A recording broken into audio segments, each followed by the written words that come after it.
শ্রী অরবিন্দ ও শ্রীমার দর্শনে আত্মোন্নয়ন, নতুন রূপে আত্মপ্রকাশ ডিভাইন লাইফ ফাউন্ডেশনের। শ্রী অরবিন্দ ও শ্রীমার আধ্যাত্মিক দর্শন এবং দিব্য জীবনের ভাবনা নিয়ে বহুদিন ধরেই নিঃশব্দে নীরবে কাজ করে চলেছেন শিলিগুড়ির মিলনপল্লীর ননীগোপাল ম্যানশনে অবস্থিত ডিভাইন লাইফ ফাউন্ডেশন। এই প্রতিষ্ঠান নিয়মিত ধ্যান অর্থাৎ মেডিটেশন ও আত্মচিন্তনের মাধ্যমে মানুষকে মন ও আত্মার বিকাশের পথে পরিচালিত করছে। এই কেন্দ্রেই রবিবার 12 অক্টোবর এক নতুন অধ্যায়ের সূচনা হল ডিভাইন লাইফ ফাউন্ডেশনের নবনির্মিত ভবনের শুভ উদ্বোধনের মাধ্যমে। পুরনো ভবনটি সংস্কার করে তাকে নতুন আধ্যাত্মিক রূপে সজ্জিত করা হয়েছে। ধ্যান কক্ষ থেকে গ্রন্থাগার, হলঘর সবকিছুই নতুন করে সুন্দরভাবে সাজানো হয়েছে। দিনভর সেখানে ধ্যান, যোগ ও শ্রী অরবিন্দ এবং শ্রীমার দর্শন নিয়ে চিন্তন আলোচনা চলে এক গভীর শান্ত পরিবেশে। অনুষ্ঠানের মূল বক্তা ছিলেন বিশিষ্ট অরবিন্দ অনুরাগী সঞ্জয় গোলেচা। উপস্থিত ছিলেন ললিত বাবু গোয়েল, চন্দ্রকান্ত মেহতা, রাজেশ কান্দই সহ আরও অনেকে। মহিলা সংগঠনের অদিতি শক্তি পুঞ্জের সদস্যরাও এদিন সক্রিয়ভাবে উপস্থিত ছিলেন শ্রীমতী ববিতা গোয়েলও। বক্তারা জানান, বর্তমান সময়ে মানুষ চরম মানসিক চাপ ও উদ্বেগের মধ্যে দিন কাটাচ্ছেন। সেই স্ট্রেস ও টেনশন থেকে মুক্তি পেতে এবং অন্তরের শান্তি ও ভারসাম্য খুঁজে পেতে শ্রী অরবিন্দ ও শ্রীমার দর্শন আজও সমানভাবে প্রাসঙ্গিক। শ্রীমা একাধিকবার বলেছেন, piece is the first condition of self perfection, অর্থাৎ শান্তি আত্মোন্নতির প্রথম শর্ত। শ্রী অরবিন্দ তার লেখায় বলেছেন, অল লাইফ ইজ যোগা, অর্থাৎ জীবনের প্রতিটি মুহূর্তই যোগের অংশ। এই ভাবনাই এদিন ডিভাইন লাইফ ফাউন্ডেশনের কর্মযজ্ঞের মূল মন্ত্র হয়ে উঠেছে। তারা নিয়মিত ধ্যান, আত্ম অনুশাসন এবং ইতিবাচক চিন্তার মাধ্যমে সমাজে দিব্য জীবনের বীজ বপন করতে চাইছেন। দিনভর চলে পবিত্র আধ্যাত্মিক পরিবেশে ধ্যান, প্রার্থনা ও সৎ আলোচনা। শ্রী অরবিন্দ অনুরাগীদের অংশগ্রহণে গোটা স্থান জুড়ে ছড়িয়ে পড়ে এক নীরব অথচ প্রাণস্পর্শী ইতিবাচক শক্তির তরঙ্গ। এদিনের অনুষ্ঠানে খবরের ঘণ্টা টিমকেও বিশেষভাবে সম্বর্ধনা জানানো হয় তাদের ইতিবাচক ভাবনা ও সমাজমুখী সংবাদ প্রচারের জন্য। সম্বোধনা গ্রহণ করেন সম্পাদক বাপি ঘোষ। সঙ্গে উপস্থিত ছিলেন সংবাদ পাঠিকা নন্দিতা ভৌমিক, সোমা দাস, পাঞ্চালী চক্রবর্তী এবং অর্পিতা দে সরকার। অনুষ্ঠানের সমাপ্তি হয় সম্মিলিত ধ্যান ও প্রার্থনার মাধ্যমে, যেখানে সবাই এক কণ্ঠে এই বার্তাই উচ্চারণ করেন, let us survive to become the instruments of higher consequences, অর্থাৎ চলুন আমরা সকলেই এক উচ্চতর চেতনার যন্ত্র হয়ে ওঠে। ডিভাইন লাইফ ফাউন্ডেশনের এই নতুন যাত্রা শুধু এক ভবনের উদ্বোধন নয়, বরং মানব মনের এক দিব্য জাগরণের আরম্ভ, যেখানে শ্রী অরবিন্দ ও শ্রীমার দর্শন হয়ে উঠেছে জীবনের পথ প্রদর্শক।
সেন্টারটা তো অনেকদিন ধরেই এখানে চলছিল, এটা একটু স্পেশাস করা হয়েছে যে যাতে আরও জেনারেল পাবলিক এখানে আসতে পারে।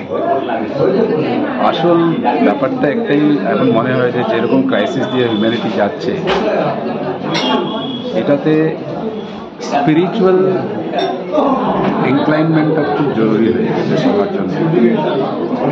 একটু দিয়েও হোক, কিছু সময়টা নিজের জন্য দেওয়ার খুব জরুরি আছে। ওই জিনিসটাই আমরা এখানে প্র্যাকটিস করি শ্রী অরবিন্দ মায়ের টিচিংস দিয়ে, যে কীভাবে আমরা এই সংসারে ছাড়া যা কিছু আছে ভেতরের দিকে, সেই দিকে কীভাবে কাজ করতে পারি। এখানে শ্রী অরবিন্দ মায়ের লেখা আমরা পড়াশোনা করি, আর এখানে সত্যি খুব ডিভোশনটা তৈরি হয়েছে, একটা বিউটিফুল অ্যাটমসফিয়ার তৈরি হয়েছে, যেটা নাকি আমরা যে সংসারে, সাধারণ সংসারে যে অশান্তি এক্সপিরিয়েন্স করছি, সেটা এখানে এসে একটু মনে হয় সেই যে তাপটা কমে যায়। That is really very good. আশা করি আরও কিছু কিছু আরও আত্মা এখানে জয়েন করবে, they will also get benefited because of the presence of the mother. Thank you.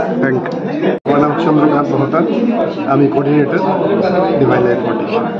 কি আজকে এটা কি অনুষ্ঠানটা কি আমাদের এই যে আজকে রিনোভেশন প্রোগ্রাম ছিল, রিনোভেশনের পরে একটা নতুনভাবে জিনিসটা সাজানো হয়েছে। শ্রীমার আশীর্বাদে আমি ভাবতেছি একটা ভালো জায়গায় পৌঁছাবো। টাইমিং সেট হয়েছে, ডেট সেট হয়েছে, কখন মেডিটেশন করবো, কখন কীভাবে প্রোগ্রাম থাকবে, কিছু একটা নতুনভাবে সেট হয়েছে। সেটা একটা জার্নাল হিসাবে এটা আজকে খোলা হয়েছে। ওনাদের দর্শনের উপরে আরও কাজ হবে আগামী কাজ হবে। আমরা সবাইকে আগ্রহ করবো যারা ব্যাপারে একটু ইচ্ছুক আসেন, আমাদের সঙ্গে বসে আমাদের খুব ভালো লাগে। हाँ अच्छा, आज का संदेश, आज का क्या प्रोग्राम के बारे में थोड़ा बताइए। आज जैसे हमारे पुराने सेंटर का रिनोवेशन हुआ है, तो उसको हम लोग नए तरीके से बनाए। क्या श्री अरविंद और श्री माँ का कुछ? श्री अरविंद और श्री माँ यही बताते अपना पुराना जीवन छोड़ दो और नया बना दो। अभी यह सेंटर का कर रहे हैं, ये हमें संदेश देता है कि हमें भी अपना जीवन कुछ सोसाइटी के लिए पॉजिटिव कुछ होना चाहिए। हाँ, पॉजिटिव ऑब्वियसली पॉजिटिव तो चाहिए। सबसे पहले श्री अरविंद माँ की टीचिंग ही पॉजिटिवली है, तो संसार से हटके। जैसे हम लोग की सीटिंग होती है वेडनेसडे और संडे दोनों दिन होती है, ऐसे हम लोग प्राय रेगुलर ही मिलते हैं सेंटर में, लेकिन स्पेशली वेडनेसडे संडे हम लोग कमिटमेंट है, हम लोग आते ही हैं। और ऐसे ही अभी भी किसी का मन होता है हम लोग मेडिटेशन करने या अपना ध्यान करने, माँ के साथ वार्तालाप करने, श्री अरविंद की टीचिंग पढ़ने, हम लोग किसी समय भी आ सकते हैं। वो फ्री है, ओपन रहता है सेंटर। এই সেন্টারটা নিয়ে এই যে আজকে নতুনভাবে যে তৈরি হলো, কি বার্তা কি দেবেন? বার্তা পুরনোটার থেকে নতুনটাতে যাদের মেম্বার তাদের কাছে তেমন কিছু না, কিন্তু একটা অ্যাম্বিয়েন্স পাল্টেছে।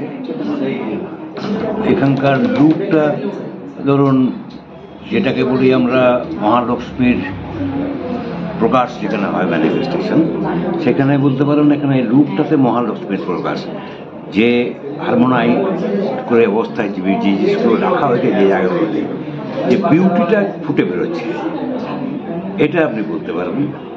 অ্যাম্বিয়েন্স পাল্টেছে বলতে পারবেন। আর বাইরে যারা প্রথম আসছে তাদের কাছে এটা খানটা ইমপ্রেসিভ হতে পারে বলতে পারবেন। বাকি যারা এখানকার রেগুলার আসতো তাদের কাছে আগে যেমন ছিল এখনও তেমনই আছে, তারা অন্য পারপাসে আসতো। কতটা প্রাসঙ্গিক বা গুরুত্বপূর্ণ এই সেন্টার আজকের যা অবস্থা তার পরিপ্রেক্ষিতে? এটা সমাজ বদলাবার মতন করে বলার জায়গাটা আমি মনে করি না। আপনার মধ্যে স্পিরিচুয়ালিটি ব্যাপারটা এমনই জিনিস, এটা ঠিক অ্যাস্থেটিক, হাই ইন্টেলেকচুয়াল এবিলিটি, এটার উপরে স্পিরিচুয়ালিটি ডিপেন্ড করে না। যদি আপনার মধ্যে স্পিরিচুয়ালিটি টাচ করেছে, যার যেমন টাচ করে, সে টাচ করা অনুযায়ী সে তার নেচার অনুযায়ী গুরু খুঁজে। মডার্ন মানুষ যারা আছে, যারা পুরনো ধ্যান ধারণার থেকে বেরিয়ে এসে করে জীবনের অর্থ খুঁজতে চাইছে, স্পিরিচুয়াল ভ্যালুসগুলো খুঁজতে চাইছে, তাদের কাছে মা শ্রী অরবিন্দ খুব প্রাসঙ্গিক, মডার্ন ম্যানের। যেভাবে স্ট্রেস বাড়ছে, সেই জায়গা যেভাবে স্ট্রেসগুলো দেখা দিচ্ছে সমাজে, সেখানে এই যে এখানে ধ্যান বা শ্রী অরবিন্দ শ্রী মায়ের চর্চা অনেকটা তো কুল বা পিস রাখতে সাহায্য করে। হ্যাঁ, বিশ্বাস নিয়ে করলে তো তাকে তো সাহায্য করেই, ডেফিনেটলি সাহায্য করে। শুধুমাত্র তখন ব্যাপারটা এরকম দাঁড়ায় না আমার প্র্যাকটিসটা কি, তার মধ্যে সেই যখন রিলেশন বিল্ড আপ করে মা শ্রী অরবিন্দের সঙ্গে, তার গ্রেসই তো আপনাকে ওই স্ট্রেস থেকে বেরিয়ে আসতে, যত আমার কাছে আছে মনে করুন আমি ক্রাইসিসে ভুগছি, সামনে কি আছে বুঝতে পারছি না, সেই বিশ্বাসটা জীবন পথে চলতে সাহায্য করে তার গ্রেস, এ তো করে। যারা এই পথে এসছে বা ভক্তি করেন, রিলেশন বিল্ড আপ হয়েছে, তাদের জীবনে অনেক ক্রাইসিসেই তারা অতিক্রম করতে পারে গ্রেসের জন্য। এটা আমার অভিজ্ঞতা, এবং যারা আমার সঙ্গে, তাদের সঙ্গে পরিচয় এই পথে, তাদের সবারই অভিজ্ঞতা তাই।